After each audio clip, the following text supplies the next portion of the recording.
Welcome, ladies and gentlemen, to yet another episode of the Archie Experiment. We're here at the nation's capital. This is the Lincoln Memorial. We're going to try to find somewhere more quiet to film the rest of this. See both sides, section now. See on both sides, section now. Right, so we back. Reporting live from the nation's capital. I think this might be Virginia right now. I'm not really sure where I ended up, but it's a little more quieter. And it's a nice scenery too. You can check this out. I'll show you guys. Nice little view. So what's been on my mind today is disparity. And if you're not familiar with the term disparity, it means the difference between two things. So mostly in America, when we talk about disparity, we talk about the disparity in wealth. And in America, the disparity rate is about 99 to 1. And when I say that, I mean quite literally that 1% of the American citizens control 99% of the wealth in America, which is so astronomical it would seem almost impossible. And we allow it, of course.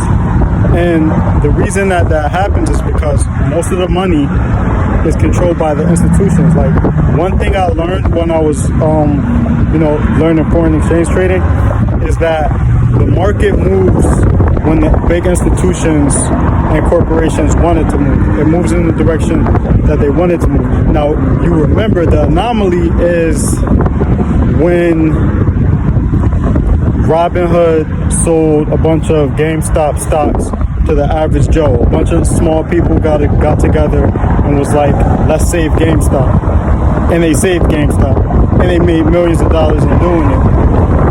And they made laws. In response to that, they made laws so that that would not happen again, which just shows the unfairness of the situation that we're in. So, in order to break that, we would have to organize, like all the small people together would have to organize, come together, and invest in things that they don't want us to invest in, which seems like a lot of work, and a lot of people don't have enough time to invest in something like that, and I get it. But you have to ask yourself, like, what does financial security mean to you? I mean, there's so many people that are struggling, homeless, in poverty, in danger of losing their homes. I mean, as we speak, it's been a rough couple of years for everyone, for all of us. So, I mean, I've really been looking into how to make a lot of money, and it's an uphill battle because of the way that these institutions have the economy sewn up and to only work in their favor. So if you're not born into one of those dynasty families, it's just an uphill battle. Don't get me wrong, it does happen. We know it does happen. There are success stories. But is that kind of like dangling a carrot in front of a rabbit? Is it actually serious, or is it do they just do it enough to let us think that the American dream is possible for all people? So, I mean, I'm not so easily hustled, and I'm not so easily convinced that the system is not corrupt and that the system works fairly for everybody. I'm not that convinced. The way that society is set up is kind of like a pyramid. And we know that the pyramid is the strongest structure known to man, right? And so you have a lot of people on the low class, and as you get higher, it gradually gets thinner and thinner until at the top you have that 1%, that 1% of the population that is controlling everything and will kill or die to make sure that structure remains strong. Why? I mean, there's so many people that want to see this structure destroyed and rebuilt in a way that is fair for everyone. But again, the pyramid is the strongest structure, and there's so many people that will stand by it and stand behind it, and they want to see it work, that it is not so easily destroyed. But I think that if we all come together and work towards it, it is possible. And you see things when I see things like what happened with GameStop, it gives me hope. When I learned foreign exchange trading, I got more hope. But I don't just want it for me. I want to see more people get fully invested in this, because I want to tip the scales a little bit, Give some favor to the little guy. Let the little guy call some shots for once. I want to see everybody win. happened with GameStop was such, with the GameStop stock, I should say, was such a unique situation that Robinhood did not want to pay the people what they owed them. They did not want to pay them the money that was due to them for investing in GameStop, which is like super unfair. A bunch of politicians got together, they started creating all sorts of laws, and they did it right under our noses, right, basically right in front of our faces. Thing is, politicians have just as much stake in this as the institutions and corporations do. So they don't want to see the system fail. They don't really want to change anything either. And I'm so close to them that I will go to their face right now. I'll say it right to their face, don't dare me, because I will. But they have just as much stake in it, and they make sure that these laws favor these institutions and corporations. And they come to us and they lie to us and tell us that they're going to make all these changes in order to get votes so that they can stay in power, but they really do nothing for us. And then we argue with each other, Democrats and Republicans, and then we point the fingers and say which one's doing a better job, when really they're just working together to keep us down, to keep that pyramid structure strong and intact. The government system was basically formed off of a German philosopher by the name of George Hegel.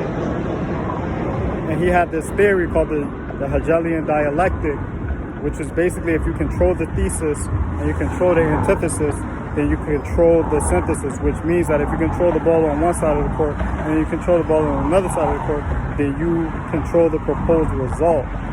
And that is exactly what's happening in America right now. America does such a great job at maintaining control over its citizens that the Nazis sent people here to study and figure out how America kept order and how they kept black people in line, how they kept segregation so strong. And, you know, with every generation, it gives me a little more hope because I see people coming together more. I see, you know, I see people standing together. I see people, you know, peaceful protesting.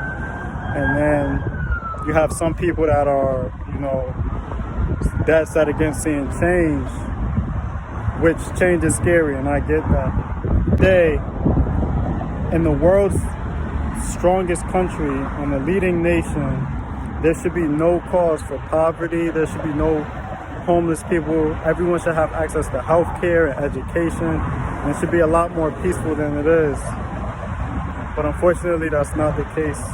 I'm aware that it's not a simple fix. You know, it's not an easy fix. There's no simple answer. There's nothing that one man can figure out. But we have to come together as a nation and pay more attention to what's going on and offer solutions and communicate with each other to understand, you know, not to argue and point the finger and place the blame.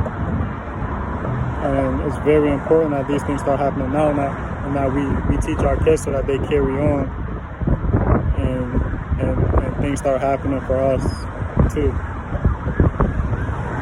More equal pay and everybody all around gets treated fairly.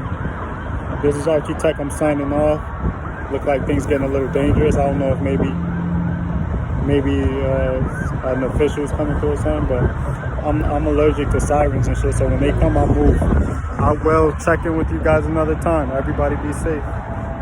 Much love. Archie Tech signing off. Like a girl, and he got five stories to tell. See both sides, section down. See on both sides, section down. To the left, so cool water. Hit it like I won the world. Have my tattoos in Shibuya. Police